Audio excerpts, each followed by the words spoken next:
Donc nous allons avoir deux retours d'expérience très concrets. L'un à plus petite échelle sur un potager, le potager solidaire brossois, au sud de la Seine-et-Marne, avec Philippe Stalder, qui va nous présenter ce qu'ils ont mis en place dans leur potager. Et puis un autre qui sera sur une échelle un peu différente, plus aménagiste, on va dire, avec Gilles de Groot, de Clap France. Et donc je vais laisser la parole à Philippe Stalder pour sa présentation. J'ai commencé fin 2017, après avoir vu une vidéo sur le bec et loin. J'étais passionné par la permaculture, j'ai dit je vais me lancer dedans, et donc je suis allé voir le maire de mon village, qui est donc tout à fait au sud de la Seine-et-Marne, et je lui ai dit est-ce qu'on pourrait pas transformer le vieux terrain de foot qui ne sert à rien depuis 40 ans en potager du village. Il m'a dit bah, vas-y banco, fais une association et puis démarre. Donc j'ai imprimé des tracts et puis j'ai mis dans les boîtes aux lettres à 4 h du matin. Et alors à la première réunion j'ai eu 20 personnes. La deuxième réunion, il y avait 10 personnes. Et à la troisième réunion, on était 5. Ouais, c'était en hiver en plus, c'était au mois de décembre. Mais enfin, on avait de quoi motiver les troupes. Alors, c'est pas un engrais, la Colinbourg, mais ça peut servir après pour la suite, pour l'urine. Voilà. Et donc, comme on n'avait ni eau ni électricité sur ce terrain, on a décidé de faire une mare. Alors là, évidemment, j'ai encore perdu la moitié des troupes après, parce que c'est un peu dur de creuser à la pelle, surtout dans l'argile. Et donc, mais aussi, je me suis aperçu que ça allait coûter cher de PDM, géotextile, et puis j'avais aussi un problème de sécurité, parce que comme je voulais que les enfants du village puissent venir, ça faisait 10 mètres sur 10, plus l'étoile, ça faisait 15 mètres sur 15, donc à la fois ça coûtait cher et à la fois il allait falloir faire des sécurités, etc. J'ai dit on va abandonner ça. Et donc un peu plus tard, on a décidé de récupérer l'eau par le toit. Et donc on a construit cet abri principalement pour récupérer de l'eau avec des cuves IBC. Donc là, je vous ai fait un petit croquis. Alors j'ai utilisé SketchUp. SketchUp, c'est très bien pour quand on veut faire des petites constructions. C'est un logiciel gratuit. Bon, il y a des formes payantes, mais on peut l'avoir en gratuit. Et il y a plein de bibliothèques dedans. C'est super pratique quand on fait les projets. Et donc, on a fait un abri de 8 mètres de long sur 3 mètres de large, avec une inclinaison de 30 degrés. Et on a accumulé des cuves au fur et à mesure, des cuves IBC de 1000 litres. Et donc on les a toutes reliées avec des tuyaux d'arrosage. Et donc ça nous fait un système de vases communicants. Et donc de l'autre côté, j'ai mis donc une pompe reliée à un panneau solaire avec tout le système de batterie. Et puis compost sur 2 parties et puis outillage.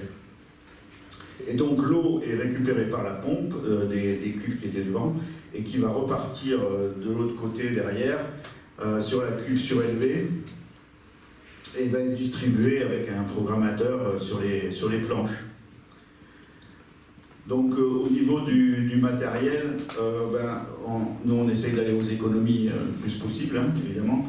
Et alors on a trouvé donc les bouchons qui ont leur Y en même temps et le tout pour 12 €. La pompe, alors celle-là elle est géniale parce qu'avec un système de panneaux solaires, c'est une pompe qui fait 12 volts. On a essayé avec les 220 volts, mais ça manque trop d'électricité. La pompe elle vaut que 60 € et j'arrive à faire 600 litres à l'heure.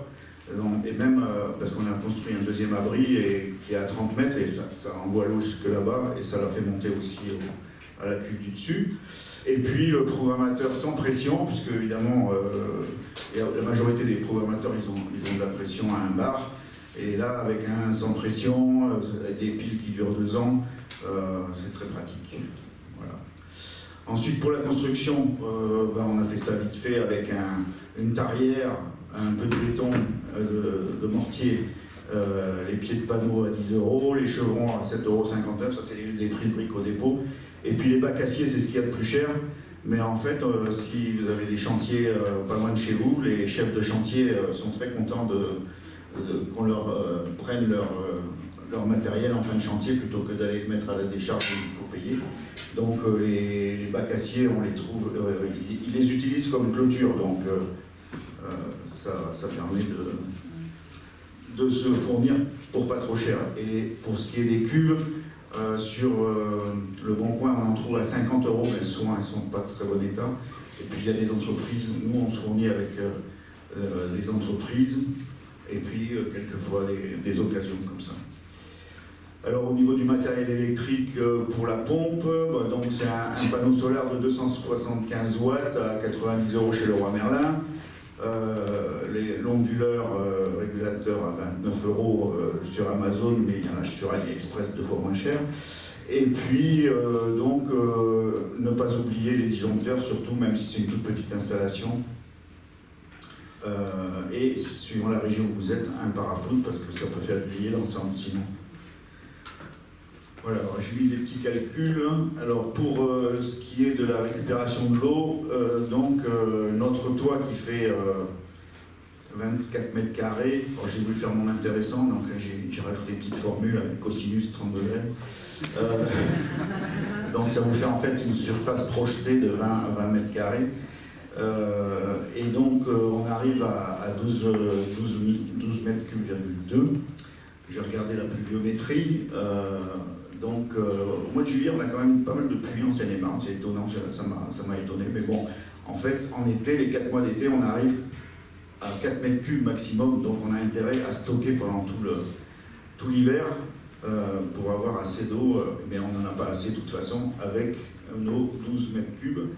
Et donc, on est obligé il nous faut à 1 litre par mètre carré par jour, ce qui est loin de ce que tu préconises.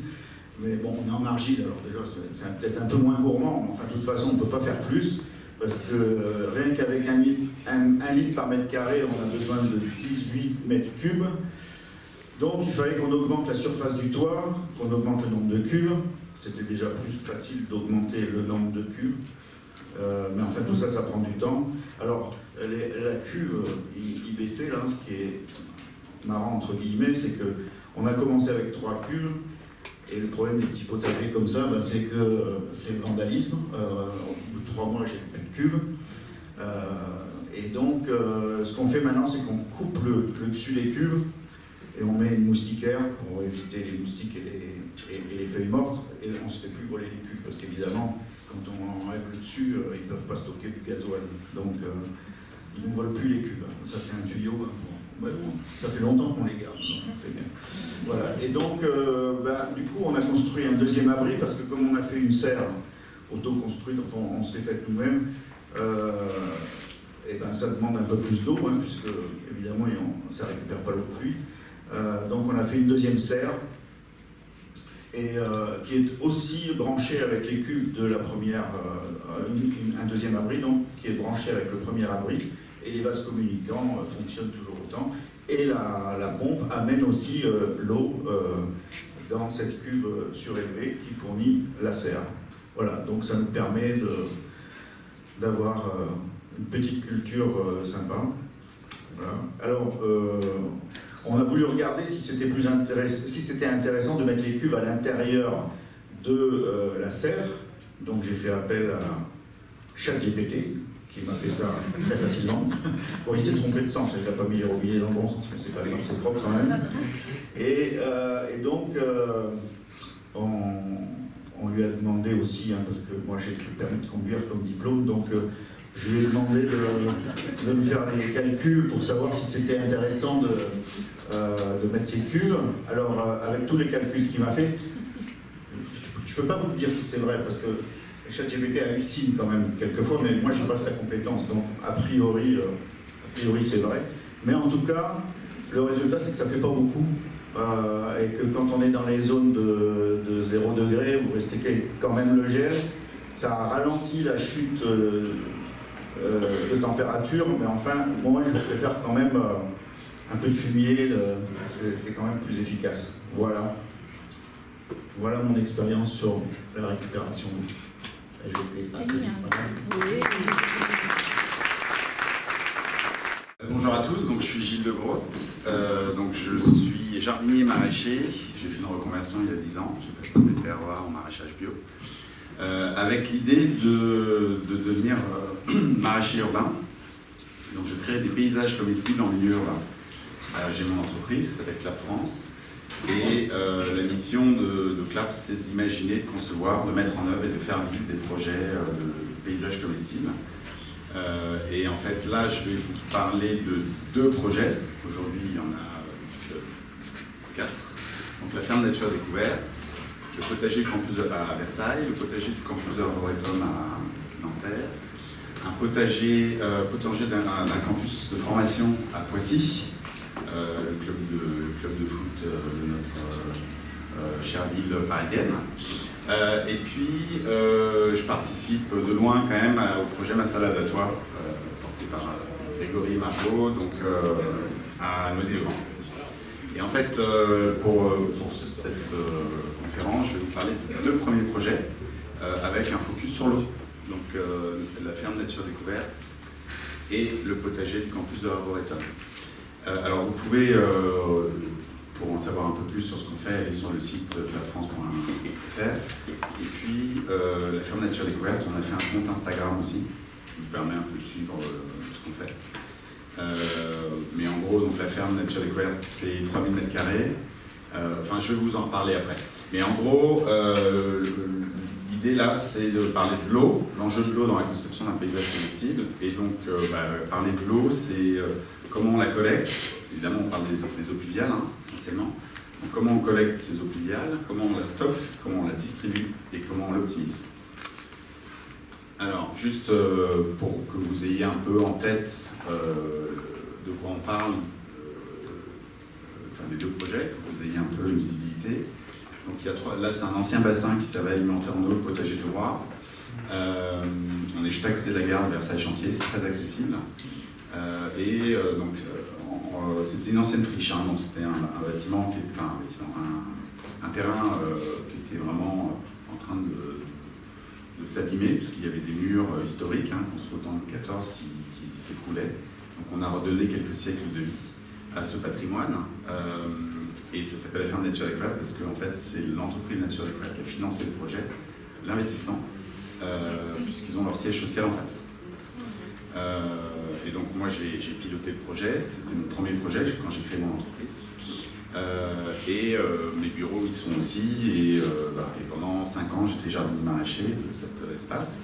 Et puis quand j'ai développé d'autres projets, j'ai recruté un autre jardinier qui est sur ce site et d'autres sur les autres sites. Et donc très vite on a eu un sujet d'eau, effectivement. Alors je vais y revenir après, je vous donne quelques images. Voilà, on est vraiment au cœur de la ville, hein. Il y a les bâtiments que vous voyez, on a une belle serre, donc on produit sur 1000 m², il y a 3000 m² en tout, donc 1000 m² de maraîchage, qu'on vend à la Biocop et à la maison de retraite qui est à côté. Et on a un bâtiment aussi, une cabane en bois, qui nous permet d'accueillir des séminaires d'entreprise et qui fait l'équilibre du modèle économique, parce qu'il y a un enjeu de modèle économique. Et que dès le départ, on savait que ce n'était pas en produisant sur 1000 m² de légumes qu'on arriverait à équilibrer les comptoirs. Donc c'est dès le départ un modèle multiserviciel en fait. Production de légumes, visites scolaires, formation, séminaires d'entreprise, événements. Et donc voilà, quelques photos quand même que vous voyez, donc c'est très très beau. Et l'idée c'était vraiment de créer un paysage comestible. On voulait créer quelque chose de beau, de productif, d'écologique et de viable économiquement. C'était vraiment mon enjeu, mon objectif. Et aujourd'hui, je n'ai ni subvention de privé, ni privé ni public. Ça tourne, ça tourne. Voilà. Donc c'est un très beau projet. Et je vous présente l'autre, Nanterre, et après je vais revenir sur l'eau. Donc à Nanterre, c'est un très beau projet aussi de construction de bureaux en bois. C'est un projet de construction assez écologique avec construction de bois et dans un parc de 10 hectares. Et c'est sur une ancienne friche aussi, voilà, c'est vraiment là-dessus moi que je travaille. les friches urbaines. On construit la ville sur la ville en la végétalisant et si possible avec des paysages comestibles. Et là, c'est une ancienne papeterie. Donc c'était vraiment un terrain en friche aussi. Et donc il y a un promoteur immobilier qui a dépollué le site et qui a décidé de se faire ce projet-là et qui voulait, pour rendre l'expérience au travail plus sympa pour les usagers du campus, il a fait un magnifique parc et dans ce parc, 4000 m² potager. Donc ça, c'est mon entreprise qui gère, qui l'a créé, qui le gère. Voilà, on a fait quelques plans. Alors, on n'a pas complètement fini, il n'y a pas tout, mais voilà, en tout cas, ça a démarré. Voilà, il y a des planches de culture. Et en fait, cette production, elle est destinée au restaurant du campus. Voilà. Ils n'ont pas encore tous ouvert parce qu'il y a une crise de l'immobilier de bureau en ce moment, avec 9 millions de mètres carrés vides en Ile-de-France. C'est un peu compliqué pour eux de remplir ces mètres carrés. Mais bon, voilà, en tout cas, ça commence petit à petit, ça va se remplir. Et donc, tous les restaurants n'ont pas ouvert. Nous, on vend une partie à un des restaurants Arcos, qui est juste à côté. Alors, donc ça, c'est un gros tableau. L'idée, c'est pas de rentrer dans le détail. Mais donc, le sujet, c'est collecter, stocker, distribuer et puis optimiser. Alors, l'enjeu, je vais mettre l'enjeu, c'est déjà de voir ce qu'on peut stocker. Donc les surfaces possibles disponibles. Alors là, c'est l'exemple de Versailles. Alors, on a travaillé avec Phytorestore. Donc on regarde les précipitations qu'on peut recevoir. C'est un calcul qui n'est pas très compliqué, hein, mais bon, c'est intéressant de le faire pour savoir de quoi on parle en fait, qu'est-ce qu'on est capable de stocker. Donc précipitations reçues, précipitations qu'on peut récolter. Donc il se trouve qu'on est capable de, je ne sais pas si vous voyez ma souris, si oui. En fait, il y a des bâtiments qui sont là, au niveau des rondelles, et puis il y en a d'autres qui sont là au niveau du logo. Et donc l'idée, mon idée, c'était vraiment de créer un paysage comestible et une ferme urbaine totalement intégrée au métabolisme urbain. C'est un peu expérimental aussi, hein, ce que je voulais faire. Et dans cette idée-là, évidemment, il y avait le sujet de l'eau. On s'est dit, l'intérêt d'être en urbain, c'est de pouvoir essayer de collecter au maximum de l'eau des toitures autour. Et donc, c'est ce qu'on a fait. Et l'autre intérêt dans ces deux projets-là, c'est qu'on a tout créé from scratch, en fait. C'est-à-dire qu'on a même... C'est-à-dire qu'on n'a pas récupéré un terrain, c'est-à-dire qu'on a créé le terrain. Tous les terrassements, c'est nous qui les avons faits, etc. Et ça, c'est intéressant, quand on crée toute pièce, du coup, tout est possible, en fait, puisqu'il y a tout à créer. Et donc, on s'est dit, ok, on va se connecter aux toitures autour. Alors, tout est possible sous réserve d'avoir des financements, évidemment, hein, parce que c'est pas toujours, ça peut coûter des sous. On a travaillé sur ce projet-là, on a bossé avec Idée Verdée, parce qu'il faut s'entourer. Moi, j'ai pas toutes les compétences, donc je me suis entouré de paysagistes, de pépiniéristes et de spécialistes du terrassement et du paysage. Donc là, c'était avec Idée Verdée et Garden Arrosage, qui est une petite structure pas loin de Versailles, qui nous a accompagnés sur la question de l'eau et des terrassements. Et puis à Nanterre, on a travaillé avec Loiseleur et Hydrogénie. Voilà, c'est des entreprises vraiment spécialisées sur l'aménagement paysager. Et donc moi, j'ai fait la conception et ensuite accompagné le chantier voilà. Et donc, du coup, on sait... en fait, là, il y a 3000 m², donc j'ai quand même pas mal de zones de collecte, la pluie qui tombe. J'ai ma serre, la toiture ici, et puis, comme je disais, les maisons autour. Et donc, en fait, tout ça, ça fait plus. En fait, il y a 3000 m², mais à l'extérieur, j'ai 500 m² de récupération d'eau pluviale. Donc, c'est intéressant, quoi. Mes mares, elles sont toujours pleines. Et en fait, ce qu'on a fait, du coup, l'idée, c'est de calculer le bilan hydrique ou le besoin en irrigation, qui est différent du besoin en eau des cultures. C'est-à-dire qu'il y a les besoins en eau des cultures, mais le besoin en eau, le besoin en irrigation, c'est le besoin en eau moins ce qui tombe, les précipitations sur les cultures. Et c'est ça qui est important de calculer. Ensuite, il faut intégrer l'évaporation dans le bassin. Alors, on a mis nos bassins ne sont pas forcément en plein soleil. Et du coup, ça nous donne, et on regarde mois par mois, ce bilan hydrique, et puis on regarde à la fin de quoi on a besoin en termes de stockage. Et donc, on avait besoin ici de 150 m³ de stockage. Et donc, on a fait les mares, alors ça, je vais passer. On récupère les eaux ici, on a une mare ici, une autre ici, les deux sont connectées entre elles, on a créé une légère pente, et on a fait en sorte qu'il y ait, par gravité, tout ça arrive dans nos mares. Et l'erreur qu'on a faite, c'est que on a sous-dimensionné nos mares. Au départ, j'ai pensé ma mare comme un espace de stockage de l'eau, sauf qu'en fait, la mare, c'est aussi un habitat pour la biodiversité. Et donc, la première année, il faisait hyper chaud en plus, on était en 2018, on a eu une grosse sécheresse, pas de pluie pendant 4 ou 5 mois. Donc j'y vais, je me dis chouette, j'ai connecté, j'ai de l'eau et tout, j'y vais, puis je vois ma mare qui baisse, et j'ai mes plantes aquatiques, mes poissons, etc. Je me dis, mais en fait, c'est pas possible. Et donc, en fait, on a sous-dimensionné la mare. On a toujours besoin de plus d'eau, en fait, que ce qu'on pense. Et aussi parce que les mares, c'est aussi, on crée des paysages, donc on veut que ce soit beau, on veut... Donc il faut penser multifonctionnalité de chaque élément du système, en fait. C'est un des principes en permaculture. Et là, ça, c'est une erreur qu'on a faite. C'est-à-dire que j'aurais dû mettre des mares en termes de retour d'expérience. Donc stocker, distribuer, donc l'enjeu, c'est de créer tout un parcours de l'eau. Donc la collecter, la stocker dans les mares, la faire circuler au maximum, et puis ensuite l'optimiser, et je vais revenir sur l'optimiser, mais avant je vais parler aussi du projet à Nanterre. Donc là c'est un super beau projet aussi, donc c'est un campus écologique, et en fait ce qui est intéressant dans ce projet et dans le potager, c'est que le potager fait vraiment partie du métabolisme du système du campus, c'est-à-dire qu'en fait, à terme, je vais récupérer la matière organique des 8 restos du campus, qu'on va transformer en compost avec des composteurs électromécaniques, que je vais réintégrer dans le cycle biologique du potager. Je vais produire des légumes pour les restos, et comme ça va tourner. Donc ça, c'est pour la matière organique. Pour l'eau, c'est pareil, c'est-à-dire qu'on va récupérer... Alors, j'ai récupéré un petit truc... attends, c'était là, voilà, ici. L'eau, on en a à foison, on est totalement autonome. Il y a 20 000 m3 d'eau pluviale qui vont être collectés sur tout le campus, qui vont être distribués dans tout le parc.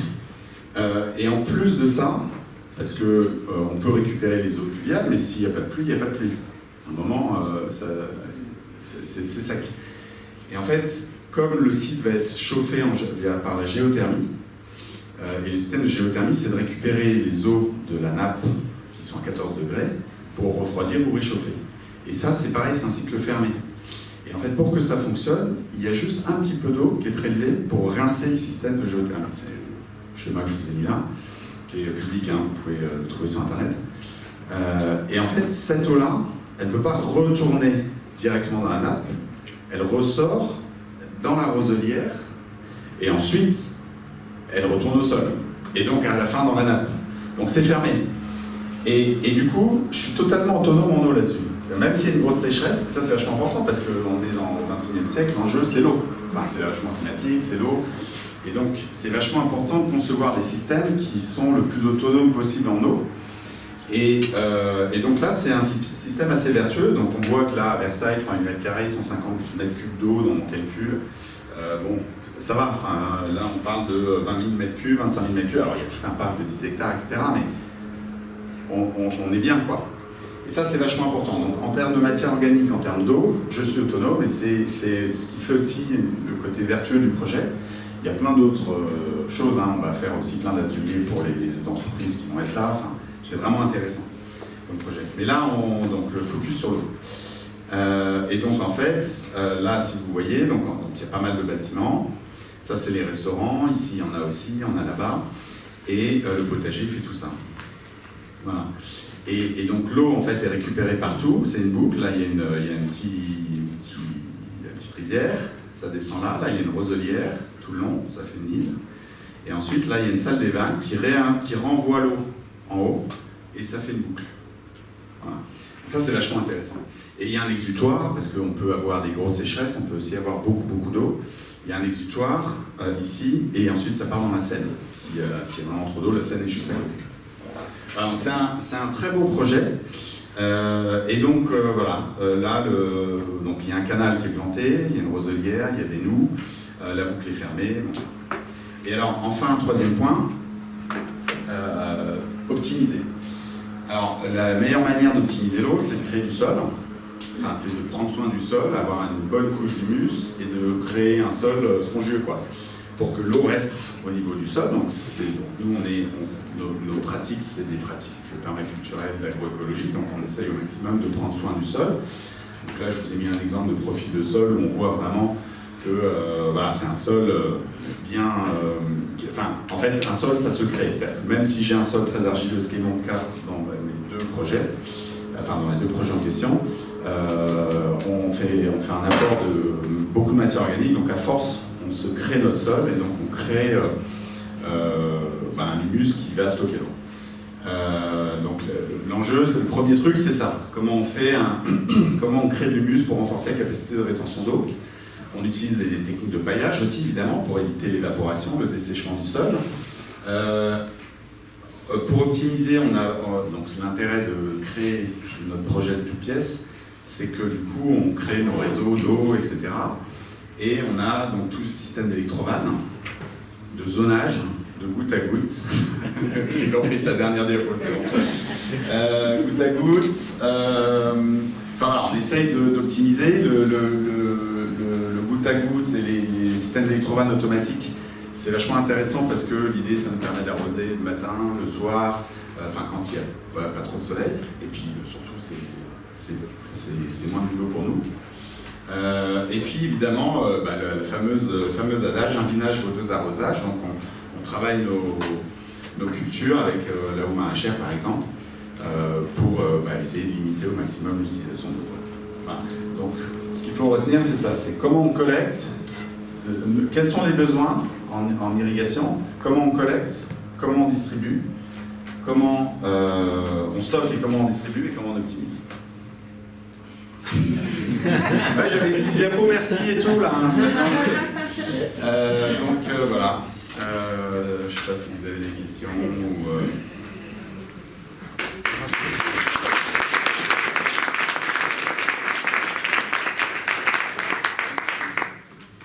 Je suis sûre qu'il va y avoir plein de questions. C'est toi qui fais ? Ouais. Ah ben oui, je Merci. Bonjour, merci. Est-ce qu'on a le droit de priver, par exemple, dans des canaux ou quand on a un jardin au bord d'un canal? Voilà. Pas forcément. Typiquement sur le projet à Poissy, il y a une petite rivière et c'est interdiction de collecter l'eau. Ça, il faut voir avec les délégations départementales du territoire. Non, il y a des réglementations. Là, il se trouve que, alors moi, à Versailles, j'ai pas de canal. C'est juste je récupère l'eau, donc là, il n'y a pas de sujet. À Nanterre, c'est pareil, c'est privé, c'est que de la récup de l'eau, et ensuite on a créé notre propre système de circulation de l'eau. À Poissy, il y a une rivière naturelle, enfin un rue, et là, on ne peut pas puiser dedans. Mais après, peut-être que dans... Quelle raison, vous savez ou... Ouais, il y a des... pas pollution, non, c'est des sujets de... Réglementation sur le prélèvement en eau. Ah, c'est la réglementation. C'est la réglementation de Prélèvement en eau, quoi. Ouais, voilà, ouais, exactement. Donc, mais après, peut-être que chaque territoire, c'est différent. Pour chaque territoire, ça dépend des sensibilités et puis de l'eau disponible. Sa provenance, son rôle, il faut se renseigner auprès du gestionnaire, genre syndicat de rivière ou quoi. Ouais, c'est ça. La verrière. Ouais, puis la DDT. DDT, RIA, ouais. Juste dans le même esprit, c'est par rapport à la collecte des eaux de pluie. Ouais. J'ai vu que la législation avait changé, que c'était plus permissif pour moi. C'était plus facile, il n'y a plus besoin d'autorisation. Est-ce que tu peux confirmer ou pas? Il n'y a pas besoin d'autorisation? Il n'y a plus besoin, depuis j'ai plus les... Ouais, moi j'ai plus en tête les articles. Ça me paraît tellement du bon sens que je me suis même pas posé la question. Parce qu'avant, il y avait une réglementation.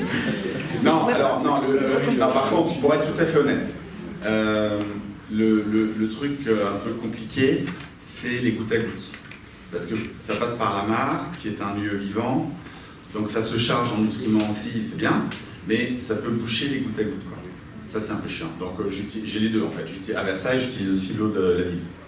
J'ai les deux systèmes. Et aussi pour pas mettre tous mes œufs dans le même panier, parce que quand il y a 4 mois de sécheresse et que j'ai toute flotte, je suis pas inquiet, en fait. Et je ne sais pas faire de légumes sans eau, moi. Donc, on peut faire avec peu, mais... Là, on aimerait voir des projets comme ça un peu partout. Alors, Un quartier de ferme, tu veux dire? par exemple. Ouais. T'as vu, j'ai fait ça. Non, il faut régler le visuel. Il est où, là? Au moins pour toutes les nouvelles constructions, disons. Et alors, moi j'installe notamment des jardins partagés, donc il y a très souvent des immeubles autour. Mais parfois on nous dit non, la toiture a été traitée, on ne pourra pas récupérer l'eau de pluie. Oui, avec des polluants. Ouais. Ouais.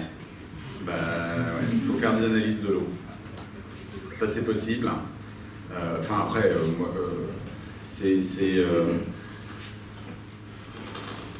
je trouve que ça mériterait un atelier technique là-dessus.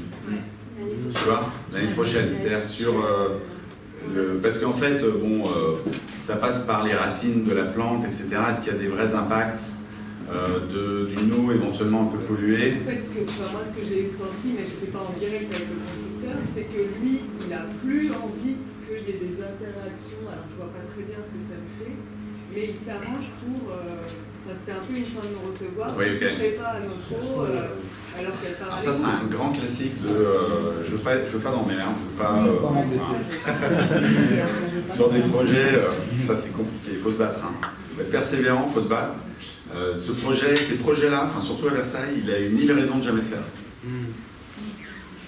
Et pourtant on l'a fait parce qu'il y avait une vision commune avec le patron de Nature Découverte, on voulait vraiment y aller, quoi. Donc on s'est battu. Et typiquement, l'eau, on parle de l'eau, donc j'ai géré le chantier, et à un moment je vois que les voisins refont leur gouttière. Je vais les voir, quoi. Je leur dis, mais attendez, vous faites votre gouttière, vous êtes un peu au-dessus, donc par gravité ça marche. Et le mec m'a dit, bah ouais, moi je m'en fous, enfin, je peux tout à fait refaire, je vous les oriente vers vous, quoi. Enfin, c'est pareil pour moi. Enfin, en gros, ça a coûté 900 balles de plus. Je lui ai dit, écoutez, je prends ma charge, le truc qui fait que je peux récupérer l'eau. Voilà. C'est génial. C'est simple, hein. Mais ça, il fallait être présent, il fallait voir le truc, tiens, parce que bon, c'est du voisinage, quoi. Et le mec, ça lui coûtait rien, enfin, c'était même... J'avais un peu une question sur plutôt on est en milieu urbain, et qu'en est-il de la pollution atmosphérique? Enfin, moi, c'est possible un vrai sujet, soit elle est dans la pluie, soit elle peut se concentrer sur les toits. Est-ce qu'il y a eu ou il pourrait y avoir des analyses à un moment? Ouais, il faut qu'on fasse des analyses. Il y a une session spécifique sur les sols contaminés et les pollutions. Ouais, après. Alors, sol pollué, ce qui est un peu différent. Moi, j'ai pas de sol pollué. Ça, c'est clair, on a vérifié, on a fait des analyses et tout. Parce que ça, c'est la base, c'est clair. Donc, après, la pollution atmosphérique. Alors, à Versailles, on est plutôt tranquille, on a la forêt autour, il n'y a pas vraiment de grande route, on est un peu en hauteur en plus, parce que c'est un ancien bassin, donc on est au-dessus par gravité, ça arrive jusqu'au château et tout, enfin, on est plutôt bien. Et puis, voilà. À Nanterre, c'est pareil, c'était complètement dépollué, même si le site, c'était une ancienne papeterie, donc il y avait un endroit très pollué, mais sinon le reste, c'était bien. Donc ça va. Par contre, oui, il y a des routes autour. Il y a des échangeurs et tout, la 14, etc. Alors ça, c'est des polluants. Alors pareil, il faudrait, je pense, un atelier technique là-dessus. C'est pas qui ça, là? Non, il faut dire que ça s'arrête, c'est ça? Ah, c'est le lycée, ah oui, d'accord. C'est la sonnerie, c'est la récré, ouais. Désolé, je vous prends encore un peu de temps, mais après je vous libère. Du coup, et en fait, c'est plutôt, alors pareil, il faudrait un atelier technique, hein, Cécile, je pense, là-dessus, intéressant, enfin, sur les polluants atmosphériques. Mais ça, je crois que c'est métaux lourds, donc ça je crois, enfin, ça s'envole pas très très haut non plus. On n'est pas tout à côté non plus de la route. Mais la meilleure manière de faire, c'est de faire des analyses. Donc il est probable que, là on a démarré il y a 1 an et demi, il est probable que je propose aux clients, parce que c'est de la prestation de service. Hein. Alors non, à Versailles non, mais à Nanterre oui. C'est un modèle de prestation de service. Donc moi je peux proposer aux clients, écoutez, juste pour être sûr, on peut faire des analyses, on est encore au début du truc, ils n'ont pas encore accueilli tout le monde, etc. Il y a plusieurs études qui disent que la pollution atmosphérique ne est pas un problème. Vas-y, tiens, très bien. Personne n'entend et il y a une question derrière. Intéressant. Non, mais juste pour là-dessus. compléter, il y a plusieurs études Présente-toi. Emmanuel Jouffriot, Institut Lagrange, plusieurs études qui montrent, à Groupe Paritech à Paris, à Bologne aussi, vous avez fait ce genre d'études, qu'il n'y avait pas trop de problèmes de pollution atmosphérique, c'est surtout les pollutions du sol. Et que les métaux lourds, ils voyagent, quand on est à côté d'une carbone, pas tant que ça. Enfin, voilà. Il faut surtout laver ses légumes. Pardon il faut surtout laver ses légumes, Voilà. c'est très important. Ouais. Et je vous invite à consulter le guide Refuge, R-E-F-U-G-E, qui recense en fait toutes les bonnes pratiques d'hygiène et agricole pour se prémunir des risques liés aux aspects sanitaires. Mais c'est Anne Barbillon qui va intervenir tout à l'heure. Anne Barbillon intervient cet après-midi. Ouais. Si vous avez besoin d'informations, c'est vraiment la personne ressource aujourd'hui sur ces questions-là. Mais en tout cas, laver vos légumes, c'est manger dans la terre, c'est pas bon. En ville, en tout cas, on est obligé de prémunir du risque. Mais nos légumes sont excellents, nos clients nous le disent, c'est à tomber par terre. Oui, en fait, je n'ai pas demandé par rapport à l'eau, mais ce que tu as dit une chose dans ta présentation qui m'intéresse beaucoup, c'est par rapport au cycle fermé de la matière organique. Ouais. Moi, je travaille pour un micro-maraîchage qui fournit un restaurant, et du coup, on a aussi ce cycle fermé de matière organique. Le restaurant, c'est les épluchures, etc., ça passe au compost, Par contre, je suis allé quand même à lire un peu la loi française par rapport à ça. Et normalement, quand ils vendent, nous on ne vend pas, mais quand tu utilises tes légumes pour un restaurant, c'est interdit d'utiliser ton propre compost parce qu'il n'est pas stérilisé. Peut-être que tu vas me dire que la bonne logique dit de l'utiliser sans foutre la loi, mais est-ce que toi tu as pensé à ça? Est-ce que tu stérilises ton compost? C'est comme ça. Il y a le RCC aussi qui est là. Il y a le RCC qui est là, je pense qu'ils sont un peu à la page sur ce genre de questions. Ouais. Oui, effectivement, il y a certaines réglementations à suivre. Après, c'est si tu es sur un site notamment collectif. Si tu es sur un site interne, en CAE, c'est vos propres productions. La réglementation, elle peut effectivement te dire certaines choses sur l'utilisation. Après, il faut déjà bien le faire. Si tu le fais en faisant attention aux montées en température, au suivi, etc. Et après, où est-ce que tu mets ce compost-là? Plus en termes de sécurité, de suivi, si après il y a un retour au restaurant, quelqu'un était malade, et puis il faut remonter à tel endroit, que c'était telle culture. Mais comme tu as dit, d'abord du bon sens et faire les choses correctement. Et sinon, pour compléter, sinon la décision que j'ai prise, c'est... Sinon, du coup, la décision que j'ai prise, parce que c'est ça que j'ai vu qui pouvait me donner plus de soucis, c'était de ne pas mettre dans le compost des produits animaux ou sous-produits animaux. Ça change rien.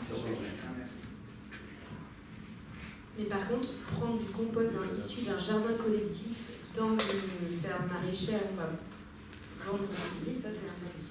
En théorie, c'est interdit. Attends, j'ai pas compris. C'est interdit d'utiliser le compost pour cultiver des légumes. Le compost, c'est un jardin. De les vendre. Pour les vendre.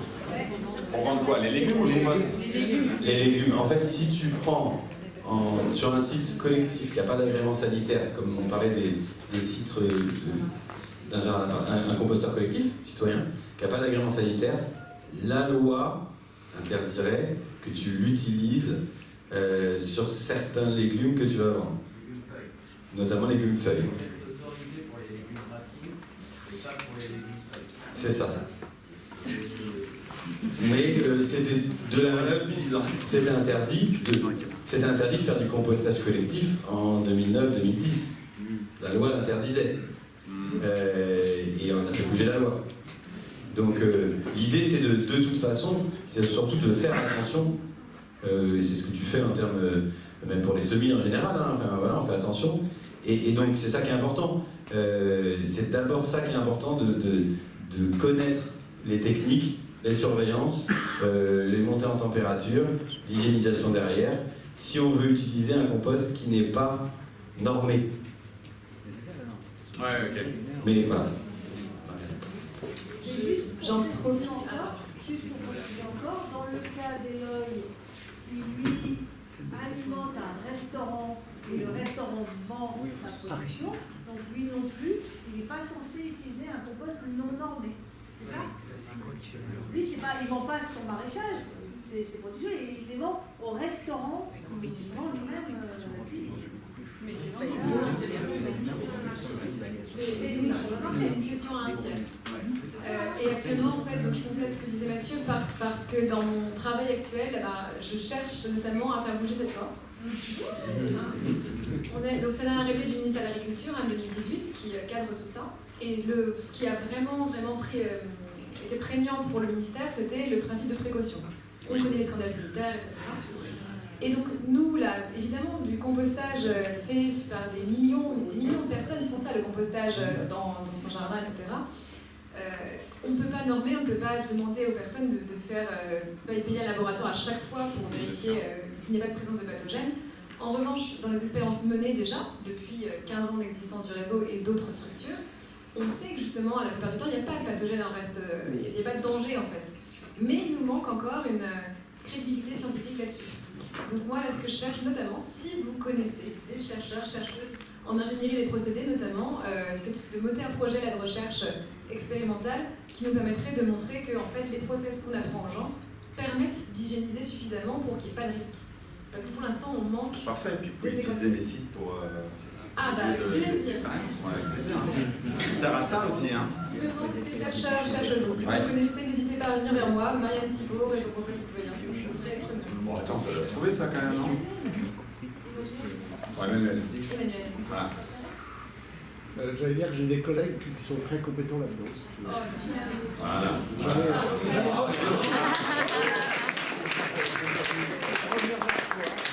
Il y a les chercheurs, il y a les sites, c'est parfait. Donc on revient l'année prochaine et on intéresse une campagne, c'est un peu C'était pas une vraie question, c'était juste pour un témoignage. Je reviens sur les analyses d'eau en toiture sur un site dans le 13e arrondissement de Paris. En toiture, pardon.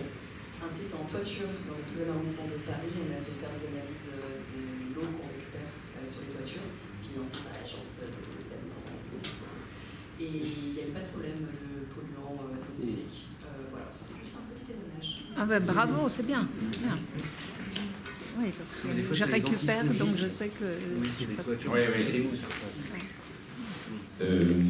Petite question, vraiment purement détail technique, sur l'évaluation des besoins initiaux de la ferme. C'est pas une mince affaire que d'avoir une évaluation fiable, à mon avis. Du coup, moi j'aimerais savoir quelle méthodologie vous avez employée pour définir en fait les besoins initiaux. Alors c'est très théorique. J'ai bossé avec le paysagiste et on a fait valider ça par Phytorestore parce qu'il se trouve qu'on a un jardin filtrant. Parce que dans notre site à Versailles, on n'est pas connecté au tout à l'égout. On est entouré de sèche, etc. C'est vraiment un système assez fermé. Et donc les eaux pour se laver les mains ou on a une petite cuisine, etc. Ça va dans un jardin filtrant et donc j'ai fait bosser Phytorestore aussi là-dessus. Et du coup, la méthode, c'est ça. Bon, c'est écrit un tout petit, mais en gros, sur Internet, on trouve les précipitations annuelles dans notre coin, mois par mois. Donc ça, c'est ce qui tombe. Ensuite, je l'ai dit, on calcule les mètres carrés de récupération de ces eaux pluviales. On calcule les besoins en eau des cultures. Alors, on a deux systèmes. On a une forêt-jardin et on a du maraîchage bio-intensif. La forêt-jardin, c'est ça, c'est toute cette zone-là. Et puis le maraîchage bio-intensif, c'est là. Et du coup, voilà, les besoins changent. Alors, bon, ça, c'est des estimations. J'avoue, je ne sais plus trop comment est-ce qu'on a calculé ça. Des litres par mètre carré par semaine, au minimum et au maximum. Ça devait être les standards de l'époque. Ça, c'était il y a 10 ans. On fait ça. Mais bon, validé par le paysagiste et le Phytorestore. J'imagine que voilà, on a été plusieurs lieux à regarder ça. Et donc ensuite, on a fait un calcul de base, c'est-à-dire les besoins d'irrigation, c'est les besoins en eau des cultures, mois par mois, hein, évidemment, parce que c'est pas tous les mois, il n'y a pas besoin d'irriguer. Moins ce qui tombe, Et on enlève l'évaporation du bassin et ça nous donne un volume d'eau qu'on peut stocker. Et donc on a 2 bassins. Donc on a fait le calcul pour les 2 bassins, bassin 1, bassin 2. Et à la fin, on se rend compte qu'il nous manque 150 mètres cubes de flotte. Si on voit ce qui tombe, les besoins, etc. Et donc du coup, j'ai fait des démarches qui font 150 mètres cubes. Et c'est là où je rejoins ce que je disais tout à l'heure. C'est une connerie en fait, j'aurais dû faire 300 mètres cubes. Et alors un autre truc vachement bien que je dis souvent, c'est... ça, c'est une manière de payer aussi les fermes urbaines. Parce qu'on n'arrête pas de dire qu'il faut valoriser les services rendus par l'agriculture urbaine. Dans un contexte d'adaptation au changement climatique, on va faire face à des phénomènes de grosses pluies. Et donc, il va falloir stocker cette eau pour éviter que tout aille directement dans la Seine, par exemple, ou dans le rue du coin, et que ça crée des inondations. Et c'est là où les fermes urbaines ont un rôle à jouer, si on est dans les bons bassins versants, etc. Mais là, en l'occurrence, à Versailles, potentiellement c'est le cas. Comme je me suis connecté aux toitures autour, je pourrais récupérer cette eau, la garder, avant de la redistribuer, le temps que... Enfin voilà, si on est plein un quartier, une ferme, chaque quartier, une ferme, stocke cette eau et la garde, ça coûte à la collectivité 2 000 € le mètre cube d'infrastructure pour gérer cette situation-là. Dans ma ville, je vais à Meudon, ils ont un énorme chantier pour mettre un énorme tuyau sous une énorme route pour stocker l'eau, justement, et permettre... Donc c'est ça les 2000 balles par mètre cube, 2000 € le mètre cube. Bon moi j'ai une ferme urbaine à faire, j'ai 150 mètres cubes, là on a vu, j'ai calculé. Mais en fait, bon, il faudrait que j'ai plus, parce que c'est un habitat pour la faune, la flore, etc. Mais en plus, je me dis, je vais voir la communauté d'agglo, et je suis allé voir le gars, Manuel Cuvinage, qui est le directeur général de la communauté d'agglo de Versailles-Grand Paris. C'est lui qui m'a dit ça. Il m'a dit ça coûte 2000 € le mètre cube pour faire les infrastructures, pour garder l'eau quand elle tombe, pour éviter qu'il y ait des inondations en aval. Si moi je faisais une mare de 500 mètres cubes, j'en ai besoin de 150. 500 moins 150 fois 2000 €. Je dis, voilà, moi je vais stocker, je suis en capacité de stocker l'eau, donc tu me finances en fait. Ou on coupe l'apport en deux, allez, 1000 € mètre cube. Déjà pas mal quoi. À 300 €, 300 mètres cubes, 300 000 balles, je la paye ma ferme. Moi je suis un commerçant. Je veux développer des paysages comestibles en milieu urbain, donc à un moment il faut trouver des sous. Donc là c'est plutôt des sous privés, parce que voilà, il y a un intérêt, il y a des gens qui ont des visions sur les couvertes, c'était malin, c'était cohérent, c'était un investissement intelligent. Nanterre c'est pareil, donc, mais c'est privé tout ça. Mais avec les collectivités, on a ce rôle-là aussi, les agriculteurs urbains, quoi. On est des vraies solutions par rapport à des vrais problèmes que les villes vont avoir de plus en plus. C'est un bon slogan, ça, non? Vous êtes en avance. Vous êtes en avance.